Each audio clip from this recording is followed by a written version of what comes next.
You're listening to Pedaling Through Life, a 1,000-kilometer father-son Ashtavinayak Cycling Pilgrimage, presented by Shriram and Sunil KHANDBAHALE.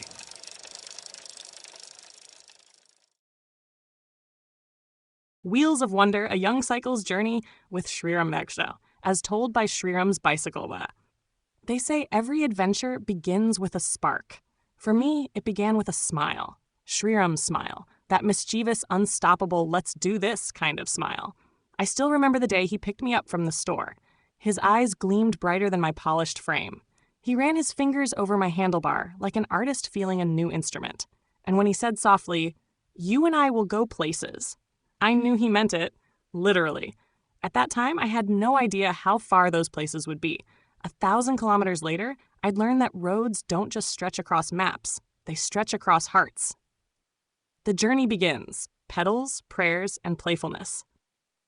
The first day of the Ashtavinayak Cycling Pilgrimage felt like the beginning of a festival. The morning air was crisp, the roads were open, and my wheels were singing.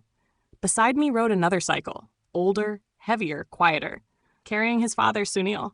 I looked at her and nodded like a young colt to an old horse. Let's see who keeps up. She didn't reply, just rolled forward gracefully. But over the next few days, I understood her silence. She wasn't competing, she was meditating. Meanwhile, my rider was all enthusiasm. He clicked photos, waved at villagers, and shouted, "Ganpati Bappa Moria," every few kilometers. Sometimes he'd race ahead, sometimes he'd stop just to feel the breeze. I loved his rhythm, impulsive yet sincere. Where his father sought devotion, Shriram sought discovery. And I carried both. Through rain and radiance. Ah, the rain. My favorite companion. It would drum on my frame, run down my spokes, and wash away the dust of the miles. I remember Jejuri, that golden town where turmeric floated in the air like sunlight. Shriram laughed through the streets, his face painted with yellow dust and joy. When he called home on video to share the scene, even his phone camera couldn't keep up with his excitement. That night, parked under a lodge window, I listened to father and son talk softly. Shriram was tired, but his voice had that tone of victory, that quiet pride of having earned sleep through effort. I think humans underestimate what exhaustion can teach, that tiredness can be sacred when it comes from purpose. Lessons in motion. I saw my rider grow on the road. Not just in stamina, but in spirit. He learned to fix a puncture without complaining. He learned that downhill speed feels glorious only because uphill climbs demand grit. He learned that silence on the road isn't emptiness, it's peace. There were moments when he'd stop suddenly just to look around. A herd of cows crossing, an old farmer smiling, children shouting, "Cycle, cycle!" and running beside us. I could sense the gears turning in his mind, not mine, his.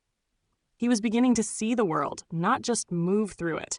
At Lonavala, as fog hugged the hills, he went speechless. I could feel his breath slow, his heart steady.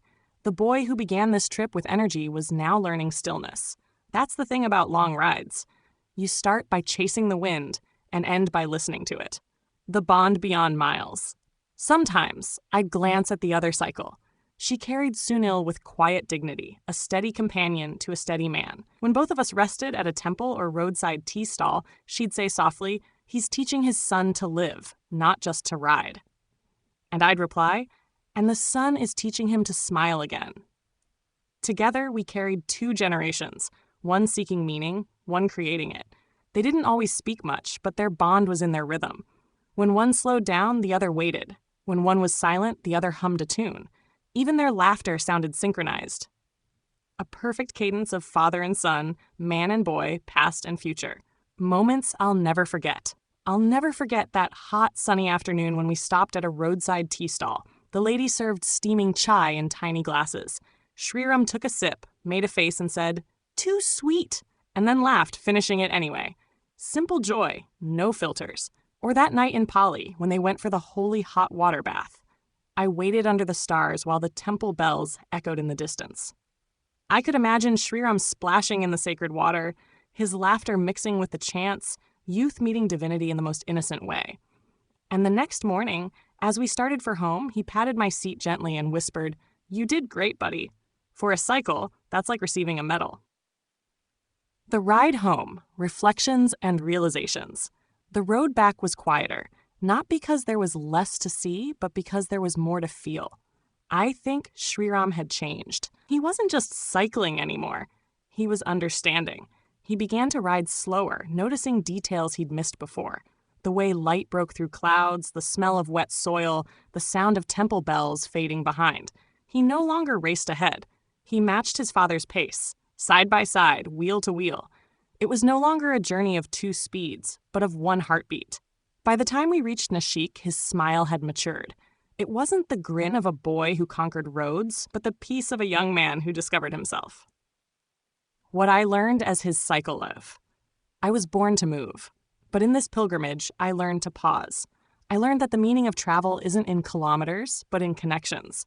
I learned that companionship, whether between man and machine or father and son, is the true fuel for any journey. Most of all, and that growing up doesn't mean losing curiosity. It means finding wisdom in wonder.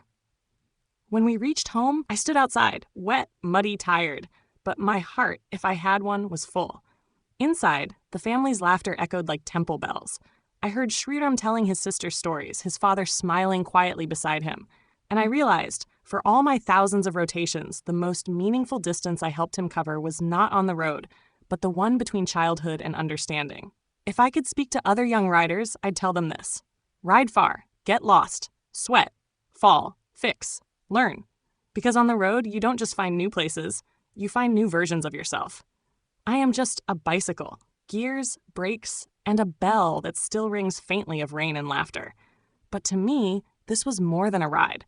It was a chapter of life written on asphalt and faith, a story of two hearts, two wheels, and one beautiful road home. You've been listening to Pedaling Through Life, a 1,000-kilometer father-son Ashtavinayak Cycling Pilgrimage, presented by Shriram and Sunil. The journey continues. See you on the next ride.